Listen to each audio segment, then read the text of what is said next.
Glory and the grueling reality of sports car racing. European style with American attitude. Drivers from around the world strut their speed, skill, and endurance. 4 separate classes racing on the track at the same time. It is the chain that connects the new and the faithful sports car fans of an extraordinary endurance racing tradition.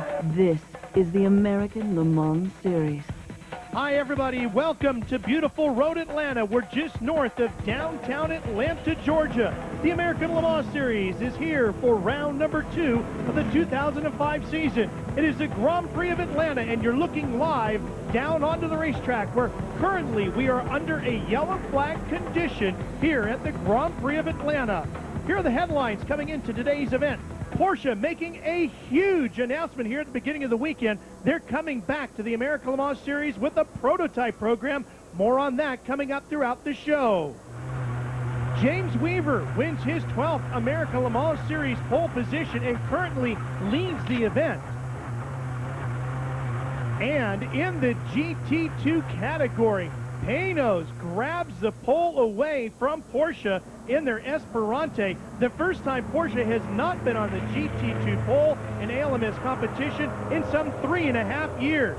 As we said, we're under caution. Let's head right down to Calvin Fish. The leader is in it. The Englishman James Weaver behind the wheel of the Dyson Lola. Great opening stint here. He had the pole position and took off from those Audis, which was really a surprise here. This team has made the switch from the Goodyears to the Michelin tires, and they really learned a lot in testing this week on how to make the car perform on these new tires. So James is going to stay in the car, do a double stint. They're waiting for the fueling. The fueling has to be completed in this form of competition before they can do the tire change. Then there's going to be a fresh set of Michelins going on. So James Weaver slugs on a little bit of water there, trying to get refreshed and cool down, as he'll be doing a double stint today. Well, here's a look as to why we are under caution. I'm Ralph Shaheen alongside of Bill Adam. As we get time to show you a little bit of the highlights, watch the third car coming into the screen, loses a tire, Bill.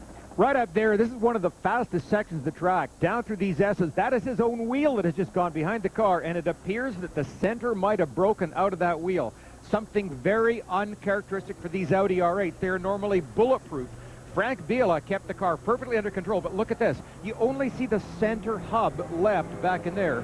He is half a lap away from the pits, had to drag the Audi all the way around the track at a reduced speed. See that there's the center part of the wheel right there, so that is still in place, but the entire wheel itself has parted company. He continued on the lap, he brought it into the pits, and that's the reason for that full course yellow right now. We are about 50 minutes into this race as we join the action in progress. Frank Biela was running in third at the time that the normally bulletproof Audi came apart. Well, as you can see, the field is under yellow behind the Corvette pace car. So let's take you back. As we said, we're about 50 minutes into the action. Let's show you how the day began here at Road Atlanta. On the pole was James Weaver, and Bill, what a tremendous start as they headed off to turn 1. He did. He was able to jump ahead of both of the champion ADT Audis because, by and large, a light car will accelerate faster than a heavy one. These small cars like James Weaver, right there, that 16 car, 675 kilos, around 1,600 pounds. The Audis are about 1,900, explaining for that difference in acceleration. Going up through the field here, you can see they are passing all of the different classes. The Corvettes, the yellow Corvettes that you see in the picture, the Porsches, they are 2 different GT classes. This is part of the fun for the prototypes. Part of the fun for the other drivers as well. You're always watching out for someone else. 4 classes competing for 4 different checkered flags, all in one race. That's the beauty of the American Le Mans Series. As you can see how Weaver had to work his way through the traffic here on this very challenging Road Atlanta circuit, getting by one of the GT1 class leading Corvettes. It was a great battle early on. It was an exercise in efficiency as all of these drivers really showed their professionalism. Not a single bit of contact did we see as they came up through the field. James Weaver down the field right there, 135 miles an hour through this corner. There's the Audi. And here's Marco Werner making his pit stop.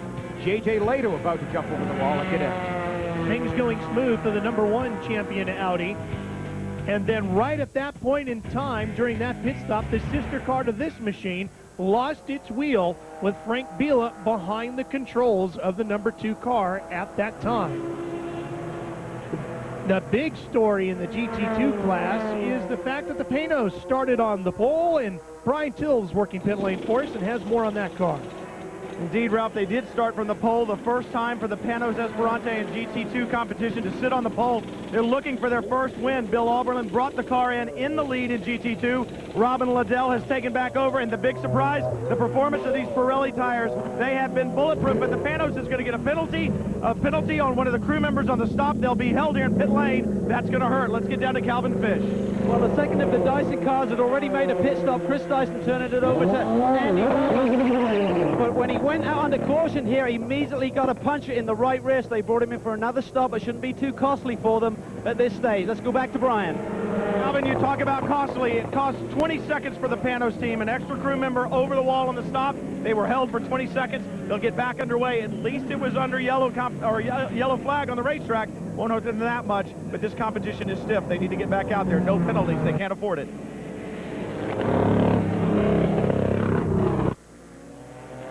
Well, we have one other person working pit lane for us here this afternoon, Tracy Wolfson, down in the Corvette pits. Thanks, guys. The number 4 Corvette is first in the pits. It's a routine stop, tires, gas, and driver change. Oliver Gavin will go in for Olivia Beretta. Then the number 3 will come in. That's the defending GT1 car. That will also be a routine change to tires, fuel, and driver. In for Ron Fallows will be Johnny O'Connell. All right, Tracy, thanks. Hi, everybody. Ralph Shaheen alongside of Bill Adam, a driver who's actually won here on this very circuit. And, Bill, what does it take to win at Road Atlanta in the sports car as you have done? Well, it gets increasingly more difficult because as the speeds are going up and the driving talents are going up, you've got to try and be perfect. It's a very difficult thing to do at any time. On a track like this with elevation changes, it's just such an ongoing problem because you can't always see far enough behind you to know that there's a car approaching, sometimes with a speed differential of 60, 70 miles an hour. We've talked about the wild action so far in the prototype class. Let's drop back to the GT class and show you what happened in GT1 or GT2. Let's start there. As we talked about the Panos earlier, started on the pole the first time. Porsche had not been on the pole in 3.5 years, and look at the battles within the Porsche class, within the fight for second. Yeah, it's just a tremendous... Oh, there's a battle going backwards, actually. That's down the end of the straight. One of the Porsches getting in a little too deep under braking. Right there you see he was able to spin to a stop on the edge of the gravel trap. He was able to get back underway himself. If he'd gone into the trap, he'd have been stuck, but that's there for a safety reason to stop the cars. One of the Alex Job Porsches, car number 24. And let's check in with Brian Till once again. Ralph, the 23 car of Alex Job's racing team is in. Romain Dumas got out. Timo Bernhard got in. They took fresh Michelins in that car. Dumas doing a tremendous job. They had to start last because of a transmission problem in qualifying, but he's taken that car back to the lead. A tremendous job. Tracy. I said the number 3 Corvette is in the pits right now. It's just going to be a routine change. You're going to have Johnny O'Connell in for Ron Fellows, tires, gas. That's all they're talking about. They're looking good right now, 1 and 2. An amazing stat for Johnny O'Connell this weekend here, Bill, a native of Georgia from this area.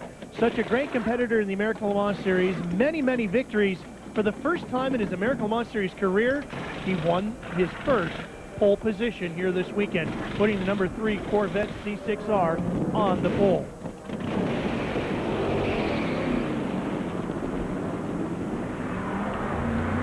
Coming to green.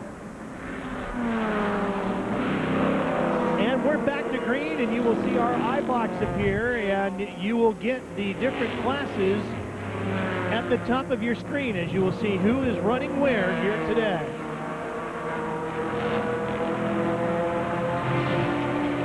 Different colors, different classes. Green for GT1 and yellow for GT2. Now, this is on board the leader. This is the number 16 Dyson car. That is James Weaver's helmet there. It'll give you an idea of some of these elevation changes I talked of.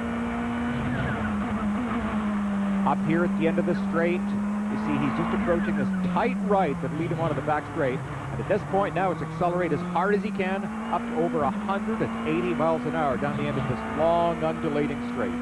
Apparently, the number 1 car getting a stop-and-go penalty now for the champion Audi team with J.J. Leto behind the wheel. for equipment on pit lane.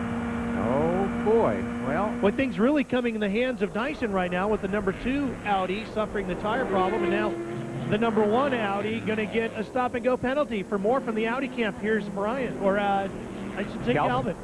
Well, this is obviously a big slip for this team, but when you wonder what the teammates are doing while the other guy's out there, well, this is Marco Werner, the German. He's JJ's teammate, making a hamburger. Early going, a great dice there with you and James Weaver. Are you surprised at the speed of the Dyson team this weekend, Marco? No, I wasn't surprised because there was every time here very, very quick. Also, the last year they haven't the pole position. So that's normal, the normal situation. I lost a little bit of time in the traffic because I was in a strong position in front of the S's, so I hang over behind some cars and he make a couple of seconds. So I try everything to catch him again. I came closer, but he was away, and then come the call to go to the pits. And now I did the job, and I enjoyed the race and also my hamburger. He's going to go to work, have a sandwich, and put JJ to work. He's behind the 8 ball a little bit now, guys, with that stop and go. I love that, the honesty of a driver saying, yeah, I got caught in the wrong position, made a little bit of a mistake, and lost some time. No excuses. Well, that's the beauty of the American Lawn Series for the fans around the racetrack. 4 different classes competing at the same time on the racetrack, all for wins in their different categories. But for the drivers, that's part of the nightmare because that adds to the traffic. Yeah, it can. If the traffic holds you up, you hate it. If the traffic holds your competition up, you love it.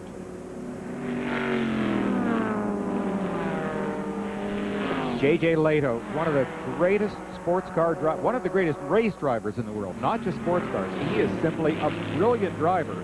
And I wonder what this is going to do to his mindset now, knowing that he's going to be called in for a stop and go. He was already on fire, having seen his car being dropped back to 3rd place now.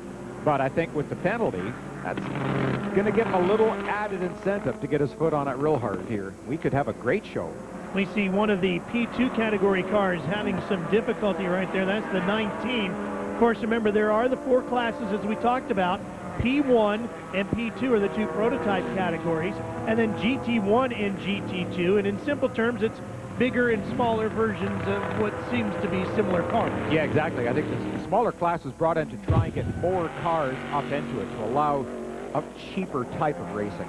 On to GT2 now. We take a look at the smallest categories of cars competing here today. And there's that Patos Esperante. 24 seconds. Robin Liddell behind the wheel right now. Bill Oberlin started this car, put the car on the pole in what was a stunning upset in the chase for the pole in the GT2 category here yesterday. Bill, a lot of things said about this car and how it has suddenly gotten faster and more reliable. Those are 2 areas. It was always a quick car. Reliability was probably its biggest issue. And talking to some of the team guys even earlier today, and they said one of the reasons why we've got more reliability is we've worked a lot on our engine, and 2, we've got a lot more of the right people in the right places on the team, and that's helped. Well, it's a normal thing for the development of any race car because there are going to be strengths and weaknesses in any car that you work with. It's a case of how quickly can you work through the weaknesses. And Bill Oberlin being on the team certainly has been a big part of getting through that. And according to everybody on the crew, they say he is just a wonderful engineer/driver to work with in that his abilities in being able to decipher what the problems are and then the corrections needed for those problems, that's helped the crew out a lot. That's Timo Bernhard you're watching right there, running 2nd in that white Porsche for Alex Job Racing in GT2. Brian Till standing by with his teammate. Guys, you talk about GT2 being one of the smaller classes or classes for the smaller cars. It doesn't mean the drivers aren't working hard. Hardest working guy out there, Romain Dumas. You took that car from last to 1st there at the pit stops. This track is a lot hotter today. How's that affecting things? Well, it was a good stint, really funny stint. Well, our car is really good, and we try now to fight with the Panos car, who is also really good, and we will see at the end of the race. You know, it's not finished, but sure, the first hour was really funny. Well, they were trying hard, guys, and they're going to try to take it to the Panos, but they got a long way to go. Ralph? All right, Brian, as you take a look at the 1 car, the Audi coming down pit lane, this is the car serving its penalties. Remember, they were going to get a stop and go. That's it. I'm back underway. Doesn't seem like much, Bill, at where it actually comes to stop, but when you factor in it coming into pit lane and the exiting of pit lane, that's where it really hurts you. Oh, it's huge loss. It's probably 30 seconds right there. And I'm glad we couldn't hear what JJ was talking about in the cockpit. Or if he was speaking in his native language, we might not have understood it anyway. back down through the S's. Once he crosses the start-finish line, we'll be able to tell exactly. But there's the leader on the complete opposite end of the track. James Weaver just finished the back of the straight, and as he goes over this hill and down this very fast downhill right-hander, he is on the front straight, so half a lap behind. James Weaver out in front. Jeff Bucknam leads in P2. Johnny O'Connell in the Corvette in GT1, and Robin Liddell in the Panos in GT2. We'll be right back. Our flyover today was provided by the United States Air Force 37th Flight Training Squadron from Columbus Air Force Base in Mississippi with their beautiful T-37Bs.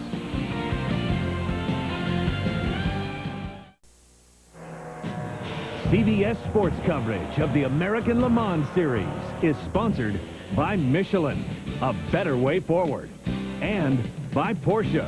Porsche, there is no substitute. Welcome back to Road Atlanta. We have just gone under a full course caution due to an incident headed down into turn 10A. You can see Jeff Bucknam's Miracle Motorsports entry, the Courage C65 AER. Fortunately, Jeff has climbed out of the car, but Bill, you can see the entire rear body section missing off that car, including the rear wing. That's got to be one of those situations. Well, here's a look. Let's just take a look back up the track now. Watch way back up here, because this is the area where it's going to take place. And let's see as he comes. Oh boy. Man. The rear deck just simply parted company with the car, and at that point he has got zero downforce over the back end. Luckily, he did not slam into the wall, but you see that the right rear suspension has broken. That wheel was flopping pretty badly, but that is incredibly good luck. Now, Bill, I will tell you, he had a little bit of contact earlier, and that's what we're going to take a look at right here. See that? And that's where he hit that left rear. Maybe that is what loosened that all up. Oh, that could very easy. There are clips on the bodywork of these cars. When he bounced over the rumble strips there. I would bet that probably is part of it. This is one of those things that, as small as it seems, sometimes you get into these incidents where you hit a car and you think, I'm lucky I got away with it. Well, he didn't get away with it. Calvin. Team manager for Miracle Motorsports is Mike Guay. Mike, what do you believe happened to the car? Well, I think a couple of laps earlier we got clipped by a Porsche going down through turn 3, and that may have cut a tire, and it manifested itself under braking for 10. Something broke. Whether it was a tire or suspension, I don't know. Okay, well, they'll wait to get the car back and do further investigation. Very disappointing for the team that won round 1 at Sebring. Again, one of the challenges of running with 4 classes on the racetrack at the same time. You got to be looking as much out the front as out the back. Yeah, it is. It's very, very difficult, and that's something that, very fortunate that he got away with that, because at that point, that would have been 175 miles an hour for that car. Very, very lucky for Jeff Bucknam. Well, as we mentioned at the very beginning of the show, a major announcement made here on Friday, the beginning of the weekend, which has been the buzz of the paddock all weekend long. Porsche has announced that they are returning to the American Le Mans Series competition with prototypes. Earlier this weekend, some of the heads from Porsche were here to explain what this new and very exciting program is all about. I think you have to see for Porsche that the North American market is by far the most important and biggest market for Porsche. So I think it's very appropriate to have a race car series here in the US. And I think the American Le Mans Series offers a manufacturer like Porsche the possibility to showcase the chassis and the engine technology, and this makes it a perfect fit for Porsche right now. Safe to say that Penske Motorsport is probably the most successful racing organization in the US. I mean, we have a great history together, beginning in the 1970s, and last but not least, I mean, Roger Penske is a Porsche dealer, and we just wanted to keep it within the family. As you can imagine, American Le Mans Series President and CEO Scott Atherton was thrilled with the announcement. I look at the relationship that we have with Porsche, and we have excellent rapport with every manufacturer that we work with, but Porsche has literally involved us with every step of the process, and we've known what was coming, and it always wasn't good news. And when it finally became clear that their return to prototype racing with a factory-built car, engine, the whole package, that was huge. That was, I would put it into some of the best news we've ever received. When you add to that Penske Motorsports to the equation, it just puts it over the top. Mm-hmm. Well, let's make this very clear. Porsche, a factory-built chassis and engine for the P2 category, run by Penske Racing. Bill, this is a major, not just American Le Mans Series announcement, but motorsports announcement for all of the U.S. It is staggering. It's absolutely amazing. And I think for all of the motorsport fans in North America, and myself included right up there at the top, for Porsche to come back in, we all think back on the glory days, as they're called, of all the 962s, when Porsche came in here, offered a GTP car that anybody could lay down the money and buy and be instantly competitive with the very best in the world. This is phenomenal. Well, Brian Till spoke to another key individual as Porsche made their plans announced for this coming season. Art McChristen, the director of Porsche Motorsports Worldwide, the announcement of this LMP2 program has to be exciting for everyone at Porsche. It definitely is, because we haven't been involved in that level of motorsports since 1998. And I think it's an important step up that we are doing. And on the other hand, we will definitely make sure not to reduce the effort to support all other racing series our customers are involved at the moment.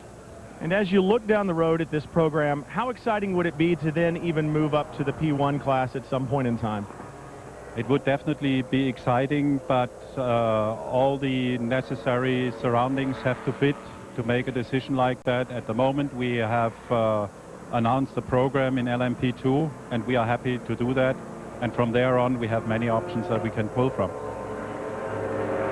The car strong rumor that's floating the paddock this weekend, Ralph, is the fact that the Audi aerodynamicist who was responsible for this all-conquering Audi R8 for the last 5 years in sports car has been hired away from Audi to develop that new Porsche. That's really a good thing for that team as they get ready for the end of this season and 06.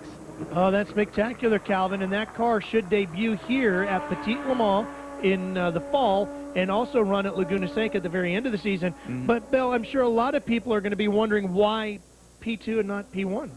Well, I think P2 has got the capability of winning overall, because even though the engines are somewhat less than the ultra exotics we're seeing in the top class, with the weight being less, they're 750 kilos, so they're 400 pounds lighter, essentially, Ralph, when it gets right down to 300 to 400 pound range when you get the car all together. That really comes into a package that is very quick. Now, we've seen it this weekend with John Field's new car. He came in here with a brand new P2 car, instantly very, very fast, and shocked a lot of the very top teams. So I think for Porsche to come out, they can easily win this race. And if it's anything like history, they come out of the box with a car capable of winning right away. The Grand Prix of Atlanta, Road Atlanta in Braselton, Georgia. We're just north of downtown Atlanta. It's a beautiful racetrack, winds through the hills of the Georgia countryside. We should be getting the one to go before we go back to green.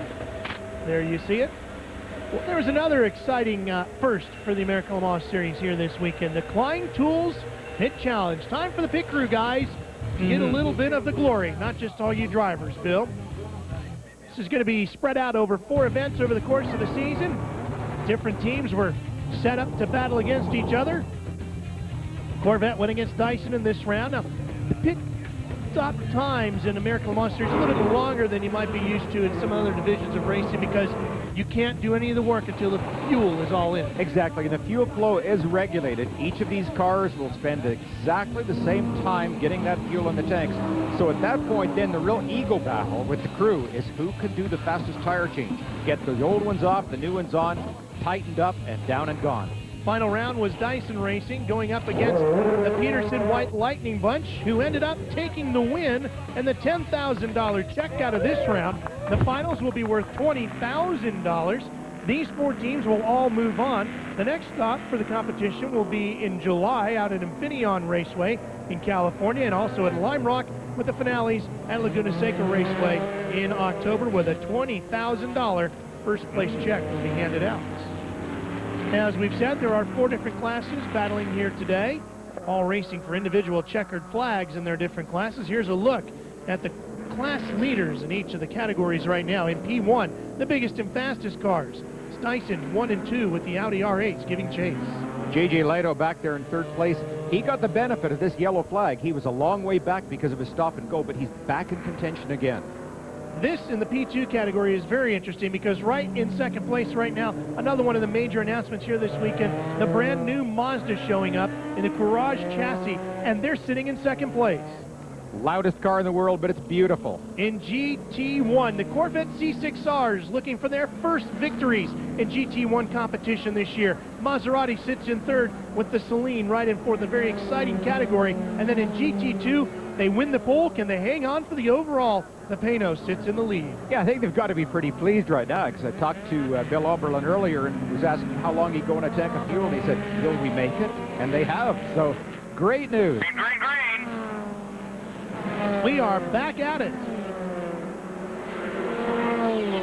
Now the car back in third place is Emanuele Pirro. That is the Audi that lost the wheel. This is another indication of the strength. Right there, the Audi with the little blue roll hoop. The strength of these Audis has quickly become legendary. Almost any other racing car loses a wheel, and the suspension damage, the other damage that occurs as he has to go around the track, would put that car out of the race. Audi, they simply slap a new piece on it and it comes back out, and they're usually fast again. This is Emanuele Pirro's view. Just watch this and listen for a moment.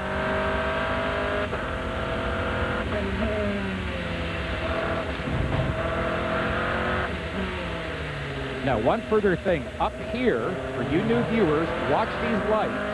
And as you see the lights go all the way over red, those are the shift lights. You don't have to take your eyes off the road up ahead. You don't look for a tachometer, and watch the speed down in this lower corner. Look at how fast this car is at the end of the straight. And just a quick update on two of the prototype cars. That number 2 machine that lost the wheel, I checked in with Brad Kettle. He said we've only ever seen that happen once before. It was in 2001. He said coincidentally it was right here at Road Atlanta. So it may be a unique load that's being put on those Audis around this very challenging race course. Another update on the P2, pole sitter, the 37 machine. They had an alternator go bad, drained the battery. Clint Field, the young boy, his father and son team had so much success here in past years, winning 3 straight when they ran together. Sat there patiently as they changed the alternator and battery, going 3 to 4 laps down, boys. Moving back now, as we've talked about the P1 category, let's move back into the GT2 category, from the biggest and fastest to the smallest, but not necessarily all that slow. Oh, they're not slow. It's so misleading. You start to watch these ultra good prototypes, and they're just so blindingly fast. They make the GTs seem slow, but they are very quick cars. This is the leading car right here. This is the Panos that really has a lot of Porsche teams worried because it's such a strong show they're putting on today. Bill Oberlin did the first stint in this car, the number 50, which started from the pole, which Bill was the driver that won that pole position, and our Brian Till is standing by with him. Yeah, Ralph, I was going to say Bill Oberlin did more than started today. He's been fast all weekend long with it, and Bill, you put it on the pole. Congratulations for that, the first for Panos. It was unbelievable. We're taking it, you know, Don and Panos and the Panos Motorsports Group, taking it straight to Porsche. Porsche is a huge entity to go and take on, and they've done it successfully. And now it's running in the lead, and it seems to be reliable. It's great. Well, it's a fantastic job, but I think the other big surprise for everyone, not only the speed of the car, but the Pirelli tires as well.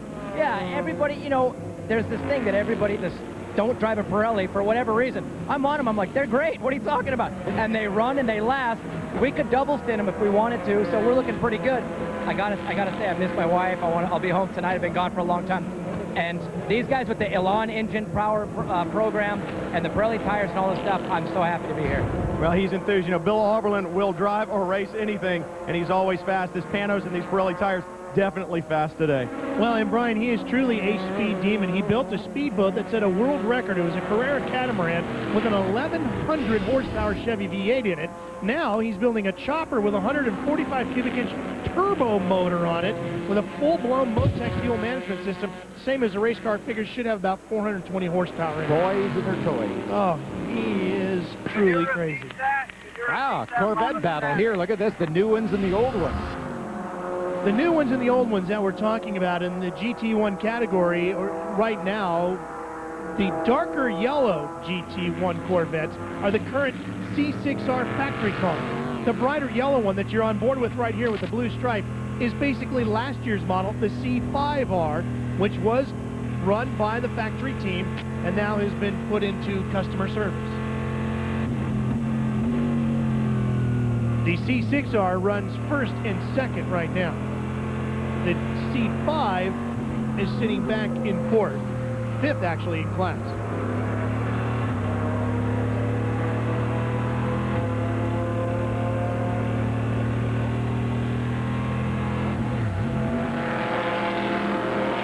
Behind it, just about ready to lap that C5R, is this other new addition to the series.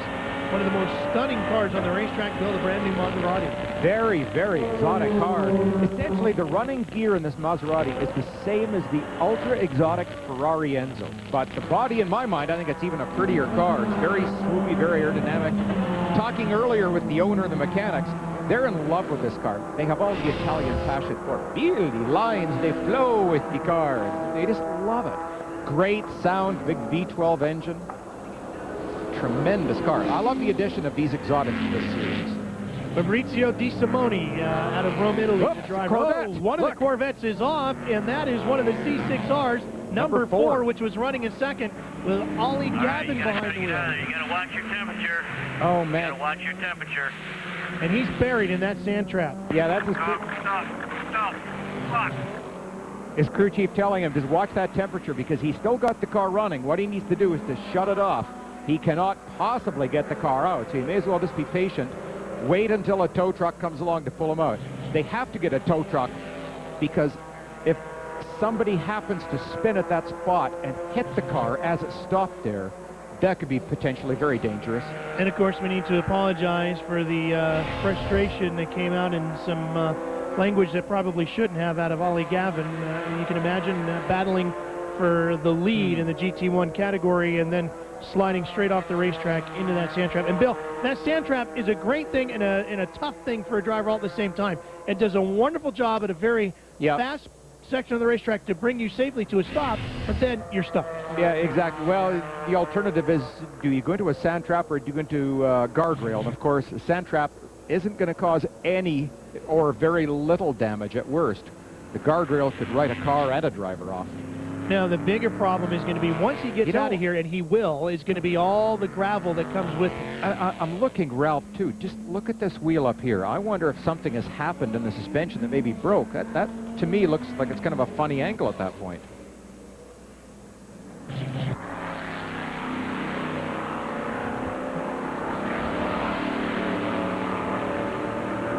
Well, the field continues to circulate as we get the safety car out on course.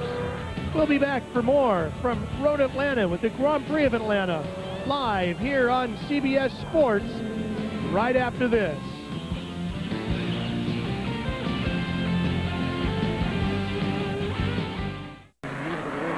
Some of the folks enjoying the afternoon on the hillside here.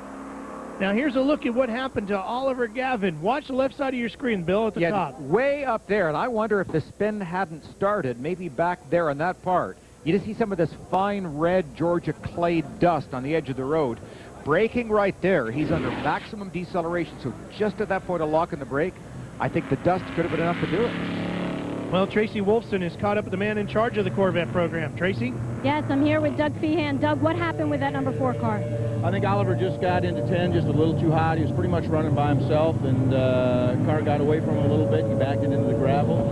Car looks okay. Rear diffuser has a couple of brakes that are broken off. So when the face car gets back out there and collects all the teams, get all lined up, get a green, we'll see where we are. But, it's not coming so easy these days, is it? Oh, it's you know, I'm gonna tell you, it's always an adventure. Thanks a lot. You're welcome. They have gotten that 4 car out of the gravel and down to pit road, as some of the other teams continue their pit stops here in preparation for going back to full course green. Well, tires, as you can see, a huge part of making these race cars go fast, as well as your street car running safely. Brian Till with our Michelin tire tip. For race fans around the world, the performance and handling of Michelin tires is well known, but what may not be as well known is the emphasis that Michelin places on tire safety. That's why they're a big part of National Tire Safety Week. Amanda Head with Michelin, tell us about that involvement. Certainly, tire safety is very important to us at Michelin, and one of the things we're trying to do is get the word out about the importance of proper tire inflation. We see it all the time at the racetrack. If these tires aren't properly inflated, it changes the handling characteristics, the wear, and even lap times for the vehicles, and the same holds true for passenger car tires. Well, I think you guys have a neat little setup here to demonstrate proper tire inflation. Tell me how this works. All we have to do is pull these handles back, and if you let them go, you'll see the red-handled combination has severely less air pressure than the green one does. It stops rolling much sooner. The properly inflated set goes further and lasts longer, just like it would with the normal setup. It saves you gas mileage like it would on the street. If you had a short list of things for people to do to take care of their tires, what would that be? Certainly. The most important thing is to check your inflation pressure at least once a month or before you go on long road trips. That includes the spare tire. Also get your tires rotated as specified by the vehicle manufacturer. And if you're buying new tires, be sure and have your alignment checked as well. It's a great short list for people to take care of on their cars at home. It's just another way that Michelin takes the performance that they learn on the racetrack and applies it to your street car at home. J.J. Leto in the #1 champion Audi, which is currently third in the P1 category, has been on pit road, and Calvin Fish has more.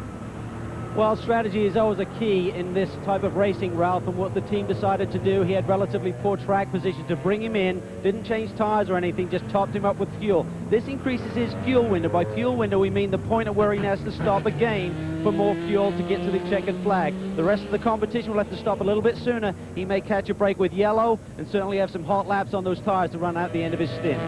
So the original script that the Audi guys are playing with, Bill, is now completely out the window, and they're improvising.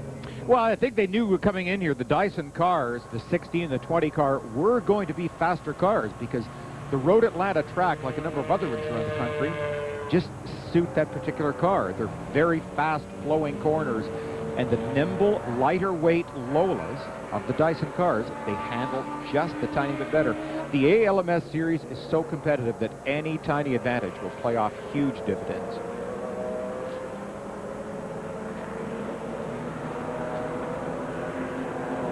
It is a beautiful day here in Georgia, outside of downtown Atlanta, north of the city, and a huge crowd on hand as usual for the first of what will be 2 stops for the American Le Mans Series here at this fine racetrack. They'll be back here in the fall for the famed Petit Le Mans, 10 hours of competition on this very racetrack.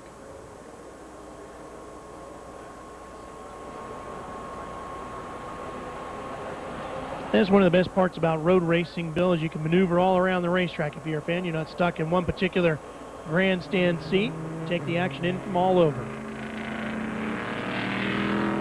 Well, we'll be right back for more from Road Atlanta for year-round sports coverage, late-breaking news and notes, plus scores and analysis. It's all at CBSSportsline.com.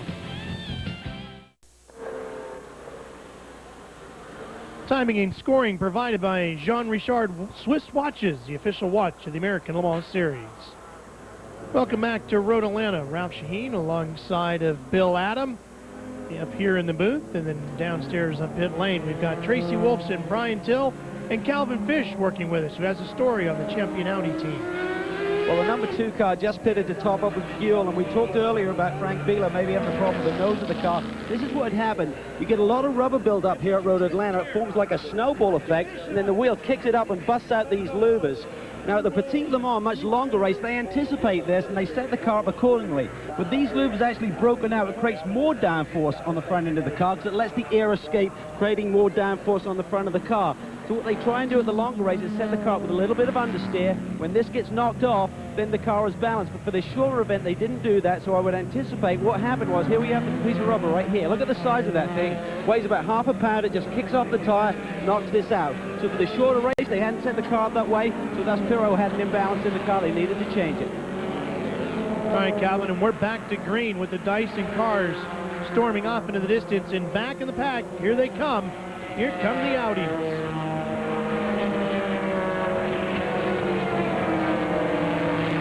And the class-leading GT1 Corvette, the #3 car, Johnny O'Connell behind the wheel, right there.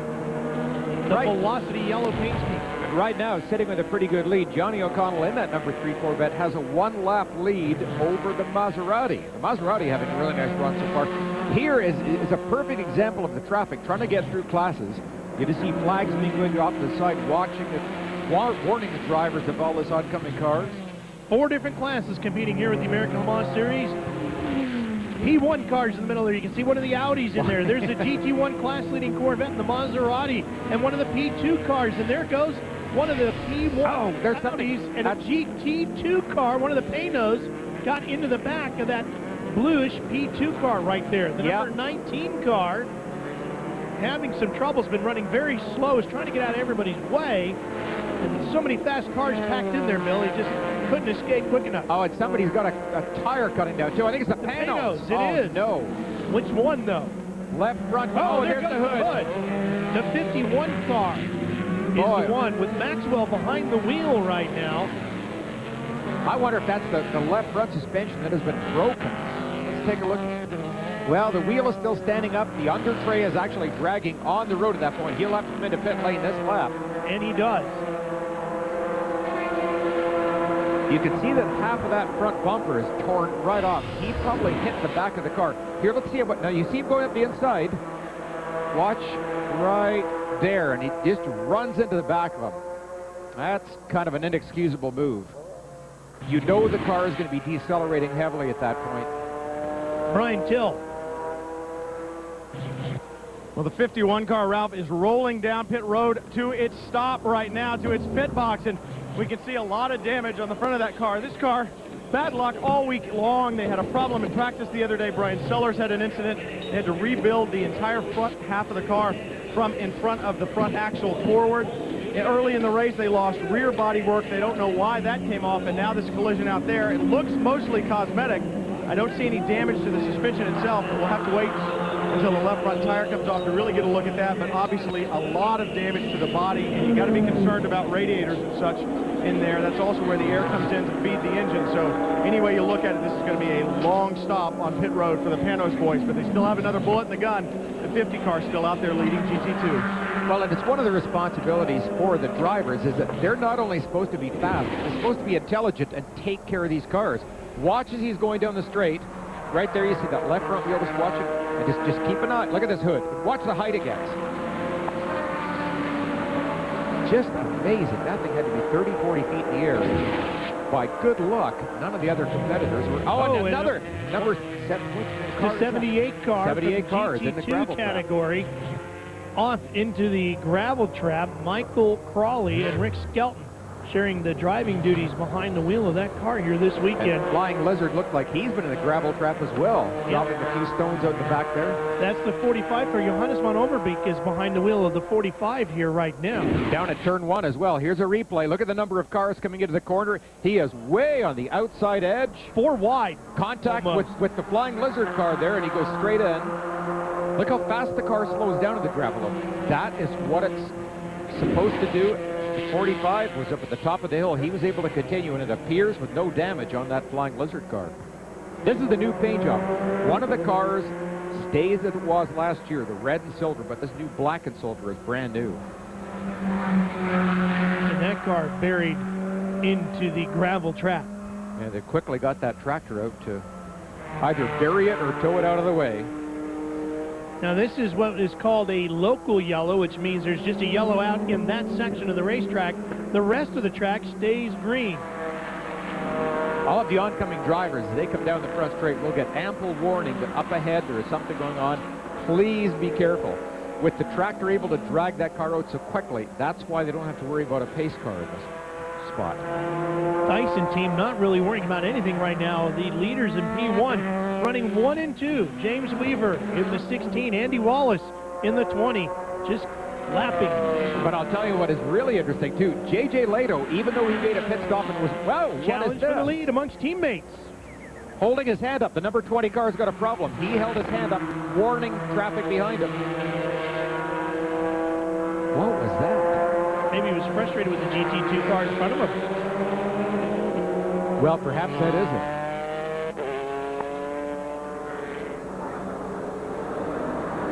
I was about to say that even though J.J. Lato did make a pit stop with that champion ADT Audi, he is back up to under 8 seconds behind these two cars. So J.J. has been flying. He is running the quickest laps of the race right now, trying to bring that Audi back up into contention. Rob Dyson, who owns these two cars, has been competing in road racing for some 20 years, and James Weaver has been a part of that right along, almost since the very beginning in his 19th year driving for Rob Dyson. And the reason we saw that little confusion there on the front straightaway between the two Dyson cars, both drivers were concerned whether they were under a local yellow at that point. So I think James Weaver had lifted a little bit, and he had a run on him. And as he was going past, he lifted his hand in the air to say, I recognize we were under yellow, doesn't want to get a penalty at this crucial stage of the race. So they still run two with James out front. But they were really keen to get a full caution period just then when they saw the Porsche off. They got a full caution period then, they could make their final pit stop and get to the end without another one and see that checkered flag. So they were praying. Sometimes you get what you need and sometimes you don't. Well, on the other hand, too, I wonder if they had a caution, if they'd been able to make a stop, then does J.J. Lato keep going and gamble on him having enough fuel to make it to the end? Well, we do everything we can to take you as deep into these drivers' worlds as we possibly can. Brian Till spends some time with our Fast Access with Andy Wallace. Board games. Cake or chocolate? Chocolate cake. So particular. Plane or train? Plane. Automobile? Yeah. Movies or TV? Movies if they're good. There's some movies recently. No, I've been to some movies recently and I've had to walk out. They've been that bad. I can't stay away. Awful. Horrible. Worst movie that you've seen lately? That Jiminy Snicket's one, what was it called? Well, bloody hell. Well, I took the kids, of course. I had to walk out. I had to go and... Did you leave the kids? I left the kids in there. I had to go and get some popcorn. That was awful. Go to a movie with them. Awful movie. Football or football? Well, what do you call football? Because that game you call football, you do everything except kick it with your foot. You roll around like a bunch of jesses all over the floor. That's not football. That's pick it up and run with it, ball. Blondes or brunettes? Brunettes. Oh, shit. Oh, oh, God. Can you undo that? I just realised she's got blonde hair. I love tape. I love tape. Oh, no. Yeah, okay. Blondes or brunettes? Blondes. I'm absolutely certain. Can't believe I said that. James Weaver brings the number 16 car in, turns it over to American Butch Leitzinger. This should be their final pit stop of the day. Butch has fresh Michelin tires. He's topped up with fuel. A good, clean stop for the Dyson boys. Well, that's a big part of it right there, getting cleanly in and out of the pits. And, Bill, they've taken another step towards a possible 1-2 finish here today. And they could go all the way now, without question, because that little car is running very, very well. They had a terrific run at Sebring just back in March, and they, even though they had some horrendously bad luck, the car did get going again. They were able to fix the problem and finish the race. Now, with Sebring being the toughest, physically most demanding race in the entire year. Oh, boy, and he got loose going in right. Careful there, Butch. You saw the back of the car just sway over, so his tires are still cold, going a little too quickly, too early. But the fact that they finished Sebring, I think, had to bolster the entire crew.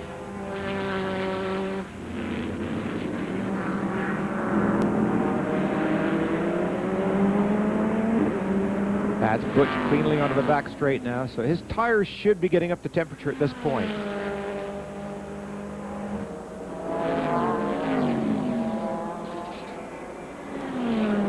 So Leitzinger coming to grips with his ride as he makes his way out onto the racetrack. Next, the PGA Tour on CBS takes you to the Harbortown Golf Links in historic Hilton Head for all the excitement of the MCI Heritage. Here's a look at the class leaderboard, and one of the events that took place here over the weekend, as it always does with the ALMS, was the Star Mazda Championship. Here's a look at the highlights. At the start, it was Scott Jenkins on the pole with a brand new track record here at Road Atlanta, but he didn't stay there long. Brian Justice in the number 38 takes the lead away with Jenkins, with Matt Jaskell trailing behind them. Behind that was this good battle inside the top 10 as you watch off the backside of Pablo Genos's. Marco Andretti tries to make the move. But the fastest car of the day was Rafael Matos. The Sebring winner started 5th. He gets inside of Jenkins to take over the lead.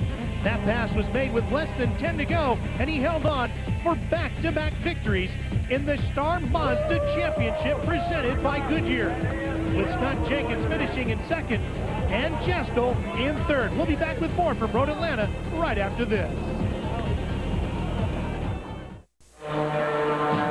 CBS Sports coverage of the American Le Mans Series is sponsored by Mazda, always the soul of a sports car.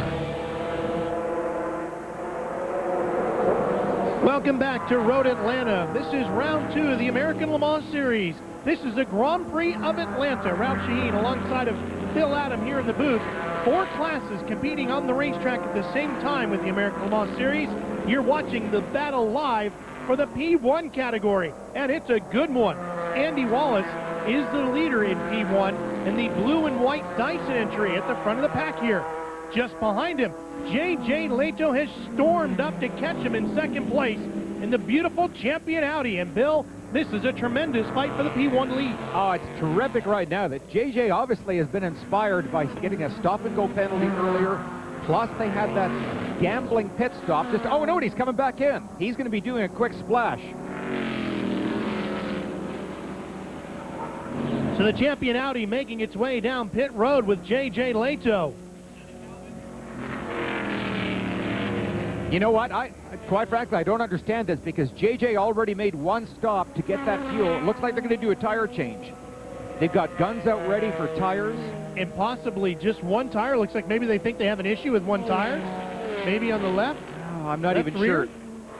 Remember, you can do nothing, work just on fuel. the car except until the fueling is done. So you had to wait before the fuel was done before they could change tires if that's what they wanted, but no need apparently. Yeah, and they were allowed to get a tire engineer out there to check the tires and take a look at it, and he obviously felt that the tires were fine. That's the reason they sent JJ out only on fuel alone.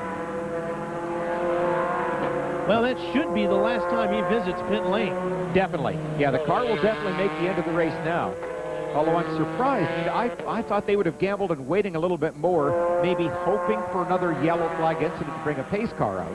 And then they wouldn't have lost very much time on the track. Well, and he had closed up so much on Andy Wallace. Now, Butch Leitzinger is in the second Dyson entry, the number 16 car. He sits in third and is chasing now up to catch his teammate, Andy Wallace. And his teammate, James Weaver, is with our Calvin Fish on pit lane. And Ralph, he recently turned 50, but it didn't slow this boy down. Pole position today, and he showed the young guns the way there in the early laps. Great battle. Well, thank you very much, but I preferred to be thought it was 30-20. Tell us about the race. I mean, the pace was just sensational there with you and Werner in the early laps. I couldn't believe how fast the pace was to start with, but our car's going beautifully, and it was just brilliant. It was great fun to drive. Really enjoyed it. What do you think about strategy? Butch is in the car, got enough fuel to go the rest of the way. We just saw JJ pit, so he should be topped up now. Who's your money on today? I know you want to win this first one of the year. I don't know whoever came out in the lead after that pit stop, I'd say was best placed, but I don't know. All right, we'll have to wait and see, but certainly a great battle to the end today, boys.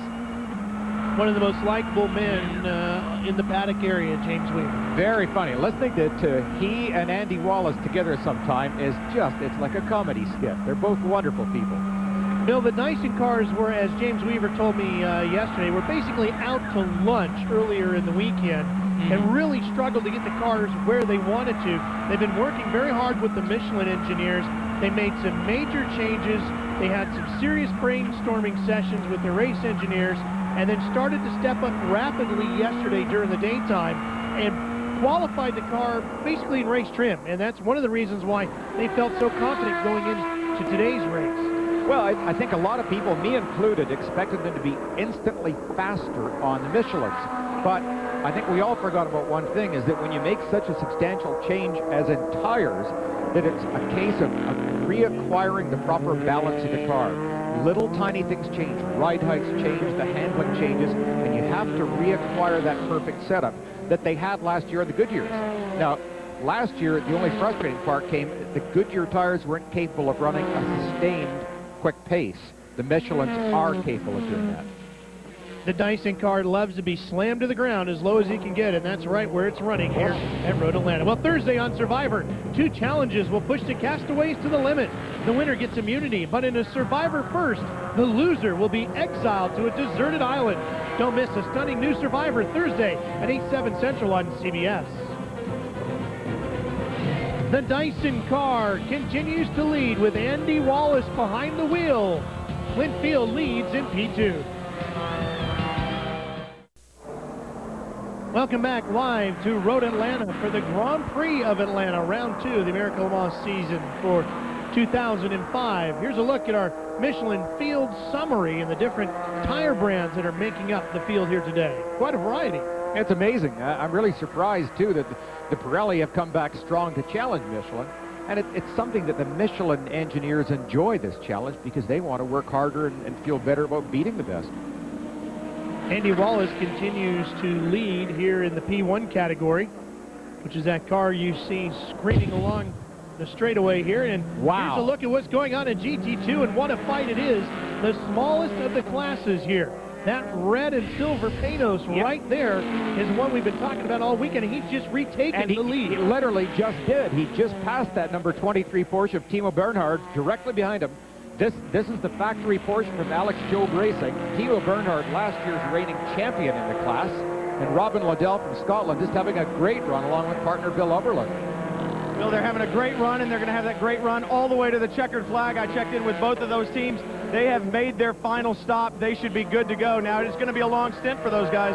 Well over an hour and 5 minutes on the last run of fuel, but they will take those 2 cars all the way to the checkered flag. That battle will continue. Little trouble there. Robin just made a great decision there on which side of the Viper to go by, and this shows you how quick this car is for the GT2 car to be passing a GT1 Viper. Tom Weikart's Viper in the background there. Robin now gets a nice break onto the straight. You can see Timo Bernhard was not able to get by the Viper, although that may benefit him because he can draft it down the straight.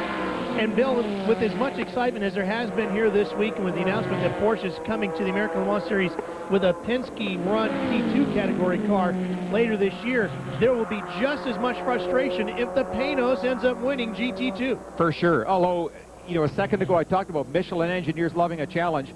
When we talked with Uwe Brettel earlier, who is the head of Porsche Motorsport, he was so happy that the Panos was on the pole ahead of all of his Porsches. Because he said, instead of infighting between the teams, now we have a common goal to fight against. He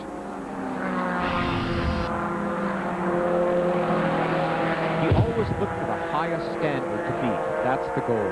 Checking in with the P1 category, here is the number 1 Audi with J.J. Leto behind the wheel, currently running in second in the P1 category. Calvin?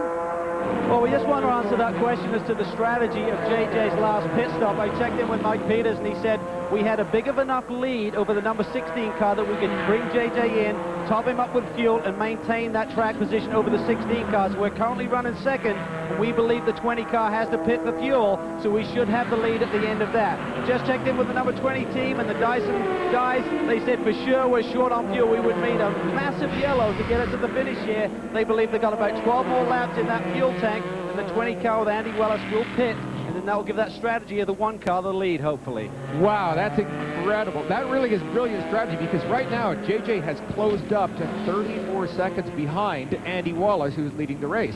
JJ's last lap, as a matter of fact, was almost 3 seconds faster than Andy, so he's hauling him in very quickly. Andy could not possibly get down pit lane, get some fuel, get back out in 30 seconds.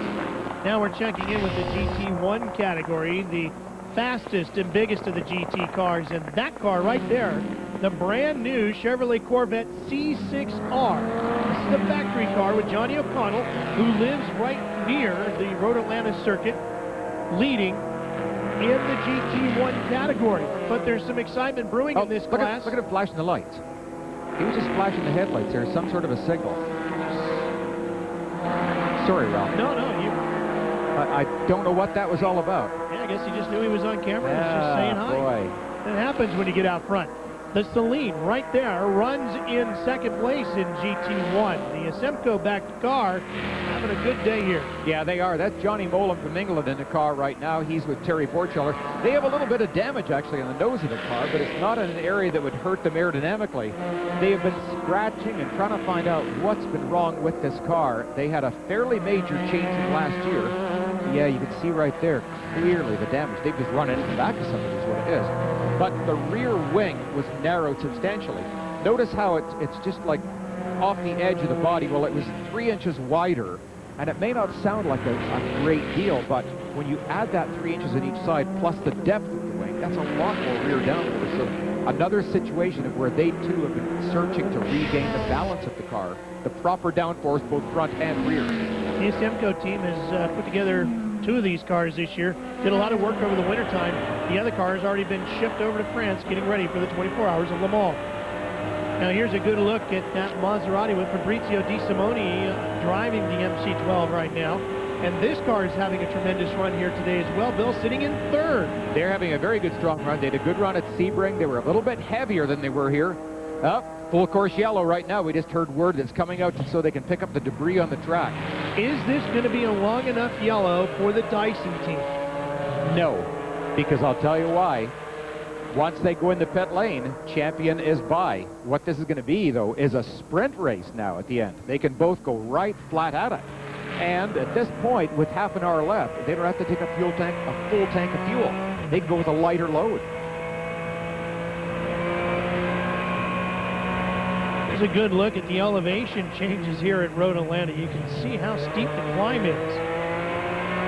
Spectacular countryside down here.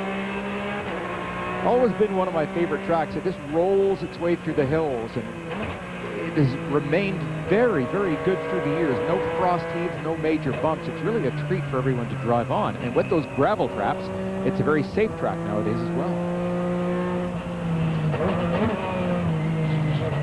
Getting these looks from a couple of the GT2 category Porsches. And this is the C5R. Ryan Dial behind the wheel of this car right now in the GT1 category. Ryan Dial from Airdrie, Scotland, where I'm from. Love the boy. Well, I know Ryan's been known to wear a kilt to the racetrack. How about you? I'm going to wear a kilt next time. It'll be a Nomex kilt, but that's all right. This area that they're coming into right here, Bill, is what they call Ricochet Alley. You can see all the cement walls on both sides. It's a very fast section of racetrack. You guys say it's Ricochet Alley because if you lose it in there, you're going to bounce back and forth through there like a pinball. Yeah, you can indeed. Now, I don't want to be that pinball. Of course, it's a lot better to bounce than it is to hit something and come to a sudden stop. I've been there, done that, didn't like it at all. Turn 1 is what you're looking at right here, too, and that's a very challenging corner as well. Very fast. They're coming down the front straight, almost 170 miles an hour. Look at that debris there. Can't really tell what it is, but fairly large chunks. They can certainly cut tires pretty easily with that. I think that's one of the biggest worries for a driver is to cut a tire, not know about it, and then as you lose air, as you go faster and faster, the tire heats up to the point where it actually explodes. That's when you're out of control and you stop being a driver and you start being a passenger.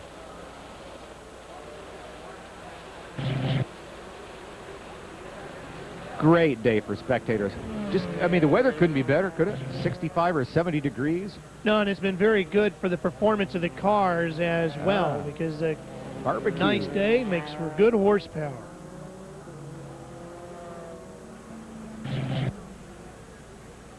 For year-round sports coverage, late-breaking news and notes, plus scores and analysis. It's all at CBSSportsline.com. Our leader is on pit road. Here comes Andy Wallace. And Calvin Fish is awaiting his arrival. Now, these guys have a pit lane speed limit that they have to adhere to, 60 kilometers, about 37 miles an hour. That's why they're slow down pit lane. Andy Wallace come through a stop. He's going to stay in the car. This should be a timed fuel stop with only about 32 minutes left in this race. They do not need a full fuel load.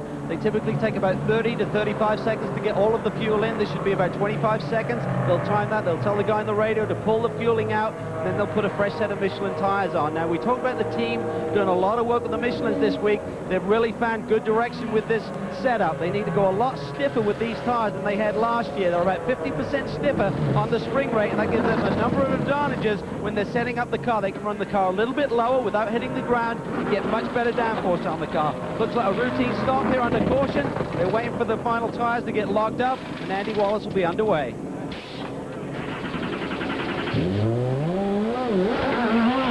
There he goes, and while we watch that pit stop, we watch J.J. Leto take over the lead. Wow, this is setting up just a Hollywood type of finish, because you got three extremely talented guys, all in cars that are running perfectly, so let them go at it.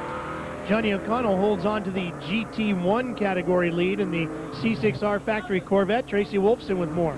You saw them just come in and out of the pits. All they needed was about 1 cup of fuel. They came in, they added it, and they're good to go. They're really happy in this number 3 car pit. All right, Tracy, thank you. It's been a good day for the number 3 Corvette so far. Calvin? Well, the leader in P2 is the 37 car, the Intersport Lola, brand new car. They ran it at Sebring, had problems there. Now it's John Field, the father. He stalls it momentarily.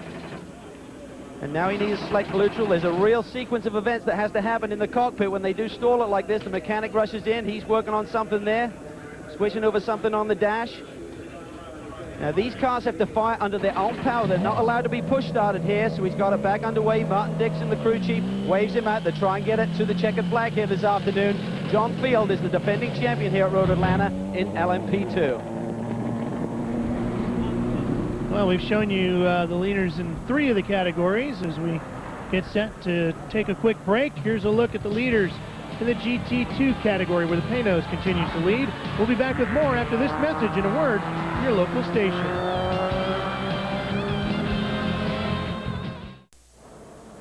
He was the original rebel of rock and roll. Don't miss the movie event of the year, Elvis, featuring over 20 original recordings by the king himself, this May on CBS. Welcome back to Road Atlanta. Earlier today, we talked about the exciting news that came at the beginning of the weekend, that Porsche is returning to the American Le Mans Series with a P2 program that will debut later this year. Also coming with that announcement was the fact that Roger Penske and his racing organization will run the team. I think, you know, we go back many, many years with Porsche, back to the 70s, and I think it's a collaboration, really. I mean, we have strengths and weaknesses in both organizations, so I would hope that, you know, we can be more than just 50-50, you know, we can be 100-100, so we can bring both organizations together. You know, as I look at racing, you know, we've been in all forms of racing. I guess myself, you know, the heredity was really, as a road racer myself, you know, for many years back, and to me, I see, you know, the racing series on the road courses starting to get a lot of momentum, and to me, this was an opportunity to partner with a business partner, because we are a Porsche dealer in the U.S. and, you know, in Europe, and I think that this is business to business, which I've tried to, you know, take my racing and let it be a portion of our business side, and this was a perfect combination. Penske Motorsports can be summed up in one word, you know, it's benchmark.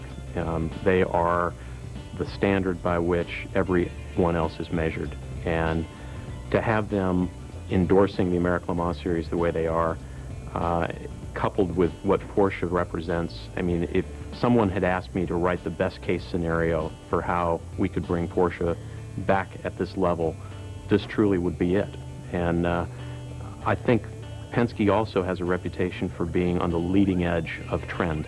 And when you look back over history, when Penske Motorsports has made decisions to go into various forms of motorsport, others of equal or similar quality have followed.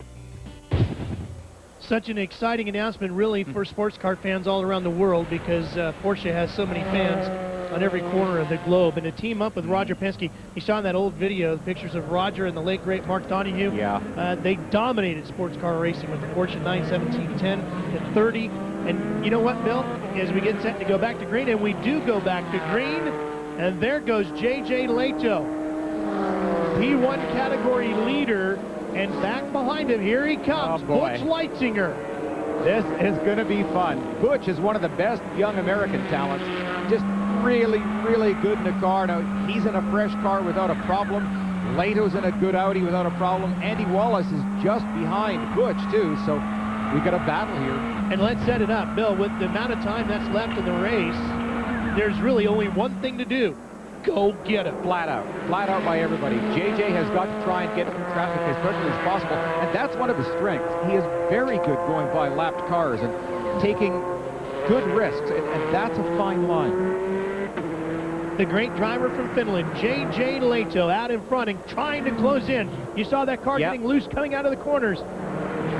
The American hotshot Butch Leitzinger behind the wheel. I'll keep everybody up to date on the lap times as best we can. We do have timing and scoring here in our booth, and we'll tell you just how fast they're going, who's catching who, or if there's any gap growing. But right now, they both got a bit of a luxury in that they have clear track ahead of them. They have no traffic to worry about. They'll probably get 2, maybe 3 laps like this before they start getting into lapping traffic. And this is when it's going to be, well, does it help you or does it hurt you?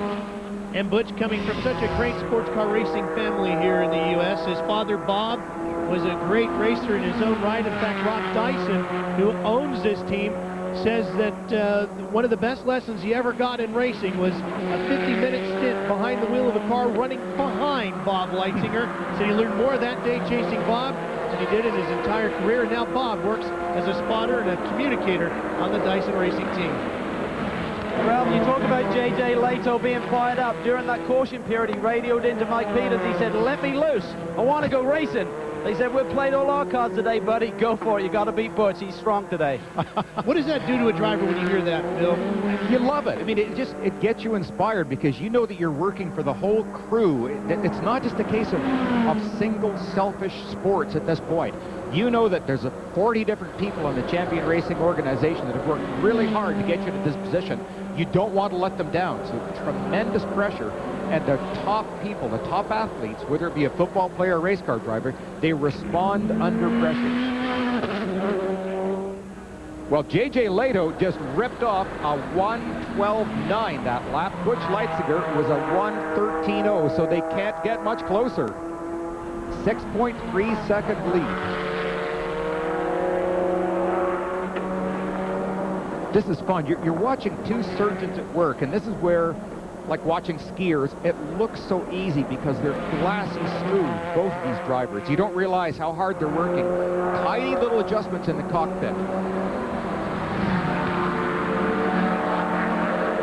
Looking back, awaiting the arrival. Oh no! A problem. He spun. Leitzinger. Oh, this is coming off an uphill left-hand corner. Look at the flame out the back. He's trying to refire. Oh, Butch will be furious. And here comes his teammate, Andy Wallace. Oh, my gosh. So that's a battle for second right there. Andy doesn't know whether to pass or not. I'm sure he can hardly believe what he's seeing up ahead. And, of course, wondering if there's an issue with the car that he has to be careful of as well, if he's going to try to pass it. Well, this is giant also for Champion. Now, we're going to maybe get another look at it here. Again, this is an uphill left-hander. He's trying to get under throttle early. Oh, gosh, Butch. He got that left front wheel up on the curbing a little bit. The back of the car started to come out. Watch on board. Watch the steering wheel. Watch the action right in there. You'll see him start to correct early. There's the correction, and then he tries to come back. But at that point, it's the tail wagging the dog. He immediately gets his hand up on that starter button. Listen.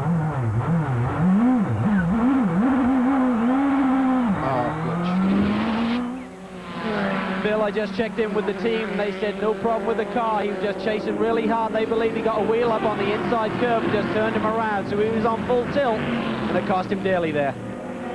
Yeah, he was doing great. I mean, the back of the car came out a tiny bit. He probably lifted off the gas, corrected, and then got good bite on the front. We see that at the Indy 500 a lot, where a car will get a little bit sideways and then suddenly snap up into the wall. That's his own teammate right behind, so he's got nothing to worry about having to watch the mirror. He can focus up ahead. The difficulty is that 21-second gap to Leto. 21 seconds is the interval, and you can see the clock tipping. It is 18, just over 18 minutes left to go. We'll be back to Road Atlanta for more live coverage of this great race with the American Le Mans Series. Stay with us.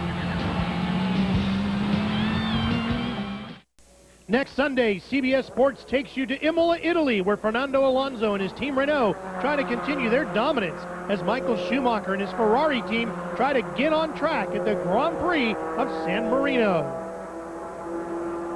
That's going to be an exciting time for CBS Sports. The first of 4 F1 races we'll be bringing you this year. And in case you happen to be in Finland and you're going to catch the Grand Prix of San Marino while you're there, the guy who's leading this race will be the color commentator for Finnish TV, J.J. Leto, a former Formula One driver. GT2 category battle. Look at this. Robin Liddell on the inside of that Panos, but the Porsche right alongside 23 Timo Bernhard. Remember, he is the reigning champion, and he's not ready to concede a championship yet. Great battle going on here. Ford V8 power, the Elan power plant in the Panos. There is this... Little nerve-wracking for those guys right now. Down into turn 1, another one of the very fast corners here at Road Atlanta, then charging up the hill. Yeah, and you saw the back of that Panos get a little bit loose going in. He really held his brake as late as possible. Timo able to close up. These cars, even though they're dramatically different, a front-engine V8 Ford, a rear-engine 6-cylinder Porsche, they look like they're beautifully well matched. Well, now don't forget... And right behind. Earlier today, they had a Porsche Cup GT3 race here, and Robin Liddell, who's leading the GT2 race, was competing in that race and was leading in that event until getting bumped out near the end on the last lap, and here he is in the same position again. He sure did get bumped out. That's going to be an ongoing one. Right now, guys, it's horsepower versus handling. I checked in with the guys, both with Alex Job and Panos. The Panos guys did not take new tires on their last stop, so Robin Liddell out of tires, Timo Bernhard, fresh Michelins on that Porsche. I say fresh, a little over an hour old, and hold on, guys, here we go. I think there's an outbraking coming up. Look at this, Robin wisely holding the inside. That is perfect. Oh, boy. Great job by Liddell. That's exactly what you want to do. Don't let your competitor up the inside. And actually, that was a Speed World Challenge race earlier today. I was describing there. Boy, Liddell having a great drive. Liddell from Scotland, Timo Bernhard from Germany, young German driver, very quick. Just over 14 minutes of competition left here at Road Atlanta. You can actually see the Panos sliding around a little bit more than that Porsche.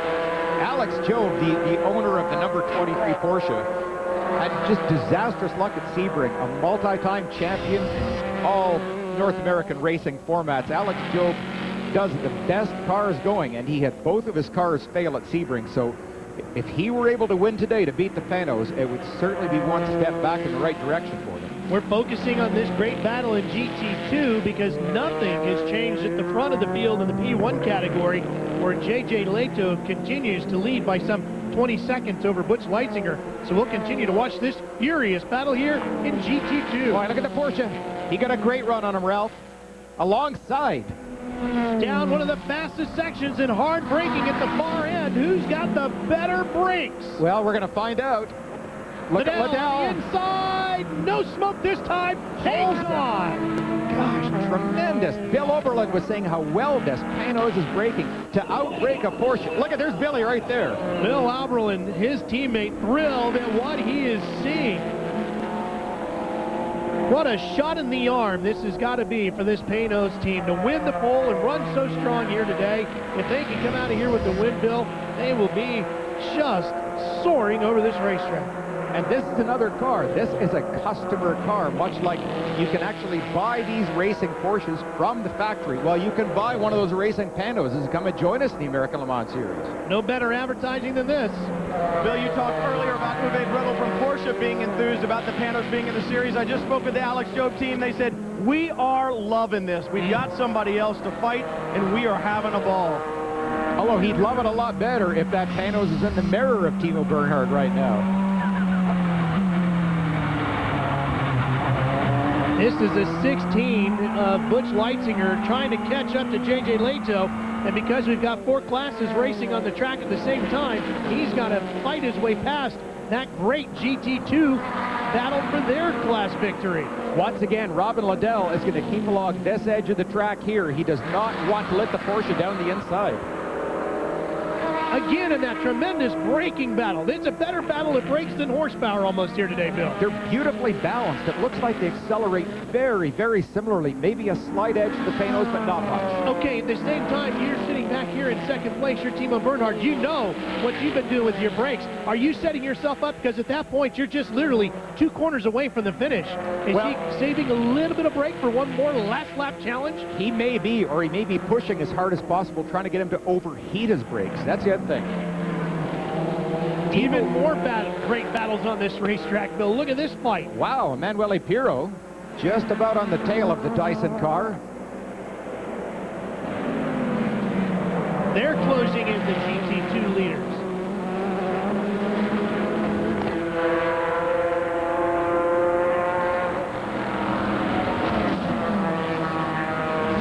Great game of chess going through all these cars. Look at everybody side by side. You're always trying to guess or make a decision based on probabilities. You've got a chance. Wow, right up on the edge there. That was Pirro. You're on board the Audi, the ADT champion car. You saw him get up on the rumble strips, and that was the rough motion. The car wants to snake and really get sideways under acceleration. Well, he was able to pass him, too. Well, Pirro is actually a lap down in that fight, Bill, so he's trying to get that lap back as quick as he can. With only 10 minutes left in this race. Well, part of what he might do, too, is just act as almost like a blocking back at this point. If he can get ahead of one of the Dyson cars and then slow down half a second a lap or 1 second a lap, you try to help your teammates. There is the Panos crew with Bill Alberlin on the left in the driver's suit, watching their teammate, Robin Liddell, battling for the GT2 category win here today. Tremendous job. This is going to make up for a lot of that earlier disappointment for Robin if he's able to come through and bring a win for the Panos. As you pointed out, they were on the last lap, and Robin got knocked off the track by another competitor. For year-round sports coverage, late breaking news and notes, plus scores and analysis, it's all at CBSSportsline.com. We're coming back for the thrilling finish here from Road Atlanta after this. Timing and scoring provided by Jean Richard Swiss Watches, the official watch of the American Le Mans Series. That Jean Richard watch is clicking down to the end of round 2 here in Road Atlanta. And look at this tremendous battle for GT2. Boy, right there you almost saw Timo Bernhard pull over in front of the Viper. He didn't realize the Viper was that close. That could have been disastrous right there. Again, Robin Liddell holds braking right to the last possible minute. Now, and the 16 is slowing the second place car in P1. Butch Leitzinger off course. Oh, gosh. That will move the team car with Andy Wallace behind the wheel up into second place. He's getting out. The death and a little bit of fire coming out the pipe, then that's just from unburned gas. Calvin with more. Well, we believe it's either the clutch or the gearbox. Butch is on the radio to the team right now. They're trying to determine, but it's something in the driveline. What a disappointing day. They clawed their way back at Sebring, got on the podium. They needed strong points here today to stay in that championship battle, so they'll try and get him back here. I'm not sure if there's a remedy or a fix can be made in this short amount of time. Yeah, I hope the remedy includes a fire extinguisher by one of the flagmen right now, because there's a little bit of rubber or something that's caught down by the exhaust pipe, and there's a very small fire going on under there that don't want it to become a big fire. GT1 as we update you on all the class leaders, 4 categories competing here in one race with the American Le Mans Series. Johnny O'Connell in this beautiful C6R have been up front dominating all day. That's the Corvette with the Ralph Shaheen name written on the door, I think. That's the one you want, isn't it? That would be great. Johnny O'Connell and Ron Fellows. And look at the GT2 battle again. Under brakes again. And look at the Viper. The Viper was able to get... Oh, no, Timo's got it. Oh! Nobody's got the advantage. Fantastic. Robin Liddell comes back, does not allow Bernhard to take it. The Viper just blocked a tiny little bit. Incredible. Just over 6 minutes left to go in one of the best GT battles I think we've ever seen in the GT2 category. Safety vehicle on the course getting over to where Leitzinger is, and here comes that tremendous fight. Yeah, I think it's going to be a local yellow right there, so that's not a problem itself. They can get by. No problem now. They're going to be following up. This is one of the difficulties for the drivers. Ideally, you want to put 100% of your concentration on what is ahead of you. For Robin Liddell in that silver and red Panos, he has to watch the mirrors. He has to know which side Timo Bernhard may challenge him on. so we can't give 100%. 5.5 minutes to go, Bill. He knows he's coming into that braking zone again. What is legal and what is not legal as far as the ethics of defensive driving?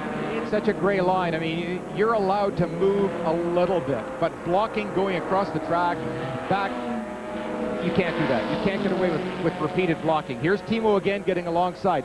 Robin is being very sporting right now. He's allowing him the outside line. You see, in fact, the Porsche is a little bit quicker. Let's see if the Panos matches it again. I think so. Now, Timo has to be so careful at this, and he is. That's such a smart move.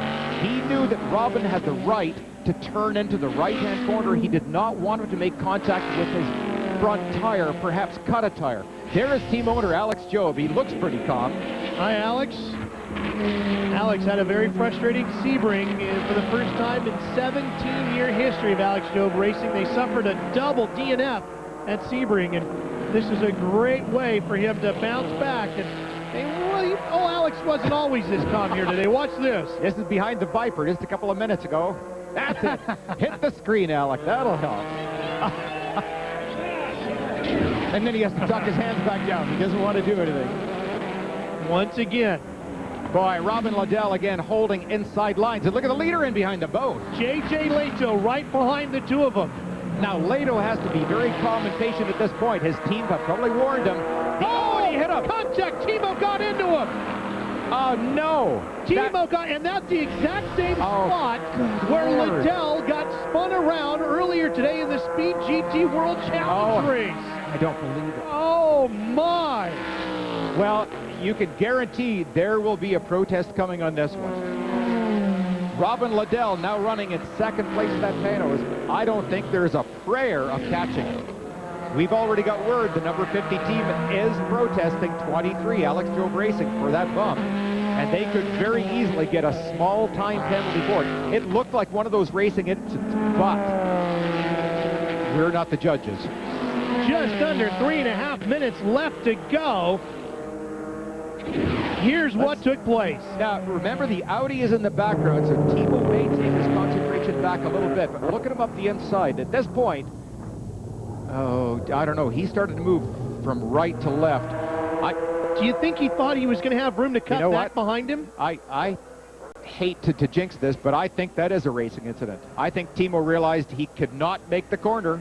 Now, this is the race we were telling you about earlier this morning in the Speed World Challenge event. That's Liddell in the blue Porsche. The Cadillac CTSV comes up behind with Max Pappas behind the wheel, and that's what happened. That's not even remotely close to racing incidents. That's just brutality.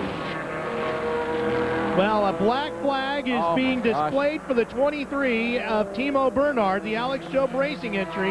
He's going to have to visit pit lane, and that means Liddell goes back to the lead.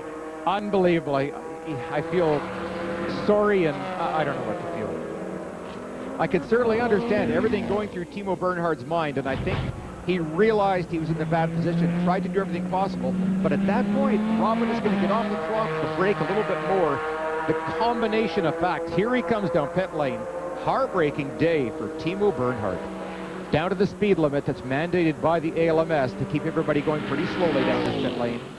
Bill, it looked like to me that he was going to commit to the inside. He saw that door closing and started to turn left, trying to tuck back behind him, and then he just ran out of room at that point. I think he committed to the inside, hoping that Liddell may brake earlier. When he realized he wasn't going to do that, he thought, okay, I've got to get back over here as well. Just at the point where Robin hit the brakes. So, Timo, I'm so sorry for you. In 1.5 minutes of racing left to go, we should be seeing the white flag any time. And Timo will have no chance of getting back into the front to win. Brian Till. Well, you saw on the screen the Panos crew looking on. Bill, you saw the incident on television. Timo deserved to be on pit road. Hey, it was clean racing up until the touch, and then he got spun. Aside from that, Robin is doing an unbelievable job. We have 3 heart attack victims in our pit. They're all falling apart. Unbelievable. If he brings it home in 2 laps, we win this thing. Unbelievable for Panos. I don't think I've ever been this excited. Well, white flag, 1 lap to go. Great racing. Stay tuned, guys. Ralph, it's going to go all the way to the checker flag. Brian, it looks like he's going to have to make another lap. The white flag did come out. And, Bill, what a weekend it has been for fans of the American Le Mans Series here. with the announcement of Porsche and Penske coming, the debut of the Mazda entry in P2, which looks like it's going to make the podium possibly for the second place in P2. And then what a fight we've had in GT2, and it looks like the Panos is going to get the win, and the C6R gets its first win. Oh, remarkable. It's just remarkable. This is the last lap they're on. J.J. Leto going around there, the ADT champion car. They have done a brilliant job today because a number of times they were behind the Dyson Racing entry. It looked like their day was done with a couple of things. A problem for the number 2 car losing a wheel, JJ having to come back for a stop and go. But I think a combination of his brilliance behind the steering wheel and great planning by the crew chief. I was going to say, some of the best driving for the champion Audi team was done from the pit box. As their crew did a tremendous job with the calculator and the pencils, figuring out what they needed on their fuel. Great bunch of guys. Well, here they come to the checkered flag. There it is, champion Audi taking the win, J.J. Leto. Wow. In P1 with Marco Werner and Robin Lindell. Can you believe this, Bill? In the GT2 category, the Panos is going to get a win. Tremendous effort. They deserve this, everybody. Down the hill the final time. You think he's excited right now? At their home track, they take the GT2 win. That car put together right here on the grounds of Road Atlanta. Look at him luck. Oh, man. As Bill Oberlin said, of all the wins he's had, he doesn't ever remember being this excited. That's the C6R number 4. That'll be the second place car in GT1. Here comes your GT1 winner, Johnny O'Connell, who got his first career pole in GT1 earlier this weekend in the American Le Mans Series, gets the win, the first win in American Le Mans Series competition for the new Corvette C6R. What a day of racing. And here comes your P2 leader. It is going to be John Field. And Bill, how about this? Mazda will take second in their debut in P2. We'll be back for more. The champion team celebrate their 4th consecutive victory here at Road Atlanta. J.J. Leto, what a day. Strategy was key. You had to stay patient. Well, I tell you, it was more than being patient. There were so many things going on in the race. Of course, it's nice for champion racing and Audi that we have done it 4 times in a row now. So this is really good track for us and for champion racing. We have a good setup with the car, but it's just incredible. The Michelin tires were working well. We were pushing hard. We got the penalty. I don't know yet for what. There was one wave by which was a little bit strange. There was just so many things going on in the race, but we just had to keep up the pace and go strong all the time. And it's just at the end, we won. Happy. J.J. Leto, 22nd victory in the ALMS competition. Ties Sasha Masson. Let's go to Brian Till. Robin Liddell celebrates his victory next to the man himself, Don Panos. And Robin, it was the best battle on the racetrack all day long. It was absolutely fantastic. I've had some real ups and downs today, and to win here at home with the new Panos Esperante GTLM on home turf is absolutely fantastic for the team. I'm so happy, and I just can't thank everyone at Pirelli, Panos, Multimatic, Elan, all the partners. It's just wonderful, and particularly Don and Danny. Well, it took all those partners to get them to Victory Circle, but Victory Circle, they got there, guys, and in high style. Ralph? Wow, what a Victory Circle. So many people enjoying the fruits of their labors here today. Here's a look at the P1 results. Boy, will Butch Leitzinger ever get over this one? Yeah, it's a heartbreak. It always is tough to accept these, but you know what? He's a pro, and yes, he will. P2, the big story here in second place. Congratulations to the Field family, but Mazda in their debut, coming home in second place. A strong debut for them. GT1, the C6Rs go 1 and 2, and Maserati continues to move up on the finishing board. Here, they come home with a third, their second straight top 5. And in GT2, wow, what a race it was. Bill Oberlin and Robin Lindell finally making it to victory lane for the Panos Esperante, the GTLM, top of the charts today. Tracy Wolfson. Alex, your reaction to what happened in the final lap of that GT class? Well, obviously it was a heck of a race. I think it was a great show for TV. We were really trying to get around Robin in the Panos, and he was doing a great job of holding us off. And I don't really know what happened, but, it looked like Robin just stopped all of a sudden, and Timo just kind of ran into the back of him. So it's unfortunate that had to happen, but we served our penalty. But, Robin, I'd say maybe questionable blocking, but you know what? it was great racing, and congratulations to the Panos team. They did a great job. They worked so hard for this win, and you know, we'll take second and fifth, especially after Sebring. Thanks a lot. Back to you guys. All right, Tracy, thank you. Next, the PGA Tour on CBS takes you to the Harbortown Golf Links in historic Hilton Head for all the excitement of the MCI heritage. Our next event with the American Le Mans Series, our second of 3 rounds that you'll see here on CBS, will be from the Mid-Ohio Sports Car Course in Lexington, Ohio, May 22nd. Make sure you join us for that. I'm Ralph Shaheen for Bill Adam, Brian Till, Calvin Fish, and Tracy Wolfson. So long from Road Atlanta.